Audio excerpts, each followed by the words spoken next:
प्राचीन भारत में एक छोटे से राज्य में एक राजा अपने राज्य के लोगों के लिए सुख और समृद्धि का ख्याल रखता था। उसका नाम था राजा शुद्धोदन।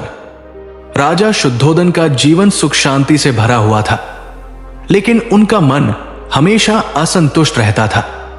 उन्हें लगता था कि जीवन में कुछ और भी है जिसे वो नहीं जान पाए हैं। दोस्तों, स्वागत है आपका हमारे YouTube channel Buddha inspired history में। राजा शुद्धोदन का एक पुत्र था जिसका नाम सिद्धार्थ था। सिद्धार्थ बचपन से ही एक शांत और गहरे विचारों वाला लड़का था। वो हमेशा सवाल किया करता था कि जीवन का उद्देश्य क्या है, मनुष्य क्यों पैदा होता है और मृत्यु के बाद क्या होता है। राजा शुद्धोदन को डर था कि उनके बेटे को इन सवालों का उत्तर मिल जाएगा, और इसलिए उन्होंने सिद्धार्थ को महल के भीतर ही रखा ताकि वह किसी कठिनाई और दुख से बचा रहे। लेकिन एक दिन सिद्धार्थ ने महल की चारदीवारी को पार किया और बाहर की दुनिया देखी। जब उन्होंने बाहर की दुनिया देखी तो उनकी आंखों से एक नया सच सामने आया। उन्हें वहां एक बूढ़ा व्यक्ति दिखाई दिया जो अपनी उम्र के कारण चलने में असमर्थ था। सिद्धार्थ ने सोचा, यह व्यक्ति क्यों बूढ़ा हो गया? क्या यह भी हमारी नियति है? कुछ कदम आगे बढ़ते हुए उन्होंने एक बीमार व्यक्ति को देखा जो दर्द से कराह रहा था। सिद्धार्थ ने फिर से सवाल किया, यह व्यक्ति क्यों पीड़ित है? क्या हम भी कभी बीमार हो सकते हैं? इसके बाद सिद्धार्थ ने एक मृत शरीर को देखा जिसे लोग जलाने के लिए ले जा रहे थे। वो चौंक गए और बोले, यह मृत्यु क्या है? क्या हम सभी को एक दिन मरना होगा? इन सवालों ने सिद्धार्थ के दिल और दिमाग को झकझोर दिया। वो जानना चाहते थे कि जीवन का वास्तविक उद्देश्य क्या है और मृत्यु से बचने का कोई रास्ता है या नहीं। एक दिन सिद्धार्थ ने अपने पिता से कह दिया कि वो महल छोड़कर जंगल में जा रहे हैं ताकि वो जीवन के असल अर्थ को समझ सके। राजा शुद्धोदन बहुत दुखी हुए, लेकिन वे जानते थे कि सिद्धार्थ को इस यात्रा पर जाने की आवश्यकता थी। सिद्धार्थ ने जंगल में जाकर तपस्या की शुरुआत की। वो दिन रात कठिन साधना में लीन रहे, लेकिन उन्हें अंदर से शांति नहीं मिली।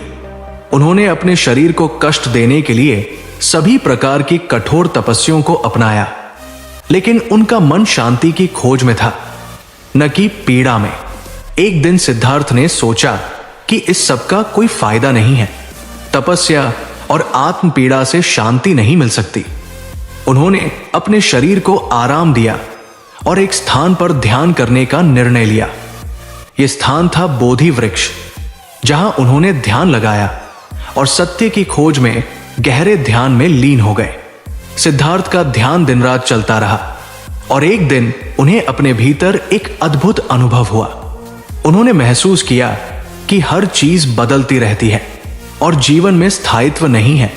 उन्होंने समझा कि दुख का कारण हमारे आसपास की चीजों में नहीं, बल्कि हमारे अंदर है। मनुष्य अपनी इच्छाओं, लालसाओं और मोह के कारण दुखी होता है। सिद्धार्थ ने यह भी महसूस किया कि जो कुछ भी होता है वो एक कारण और परिणाम का फल है। उन्होंने कर्म और संसार के सिद्धांत को समझा। तब उन्होंने एक गहरी शांति महसूस की और उनका मन पूर्ण रूप से शांत हो गया। उन्होंने आत्मज्ञान प्राप्त किया और उनका नाम गौतम बुद्ध पड़ा।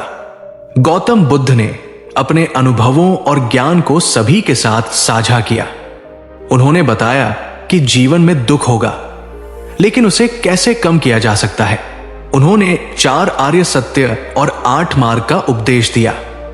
4 आर्य सत्य: दुख, जीवन में दुख और पीड़ा है। दुख का कारण इच्छा और मोह है। दुख का निवारण, दुख को समाप्त किया जा सकता है। दुख के निवारण का मार्ग 8फोल्ड मार्ग का पालन करें। 8फोल्ड मार्ग: 1. सही दृष्टि, 2. सही संकल्प, 3. सही वाणी, 4. सही क्रिया, 5. सही आजीविका, 6. सही प्रयास, 7. सही ध्यान, 8. सही समाधि। गौतम बुद्ध ने सभी को यह सिखाया कि जो व्यक्ति इन मार्गों का पालन करता है वो दुखों से मुक्त हो सकता है और शांति प्राप्त कर सकता है। उनका संदेश था कि सभी प्राणियों में समानता है और हमें सभी के प्रति करुणा और दया दिखानी चाहिए। गौतम बुद्ध ने अपने जीवन का उद्देश्य लोगों को शांति और सच्चाई का रास्ता दिखाना माना। उन्होंने बताया कि कोई भी व्यक्ति अपनी इच्छाओं और मोह को छोड़कर सही मार्ग पर चलकर आत्मज्ञान प्राप्त कर सकता है और अंतिम मुक्ति पा सकता है। आज भी गौतम बुद्ध के उपदेश हमारे जीवन में प्रासंगिक है। उनका संदेश हमें यह सिखाता है कि जीवन में सुख और शांति प्राप्त करने का रास्ता हमारे भीतर है। यह कहानी गौतम बुद्ध के ज्ञान की व्याख्या करती है, जो हमें जीवन के सच्चे उद्देश्य को समझने में मदद करती है। दोस्तों, ऐसे ही मोटिवेशनल वीडियो देखने के लिए हमारे चैनल को सब्सक्राइब करें और बेल आइकन को जरूर दबाएं ताकि हमारे नए वीडियो के नोटिफिकेशन आप तक सबसे पहले पहुंचे।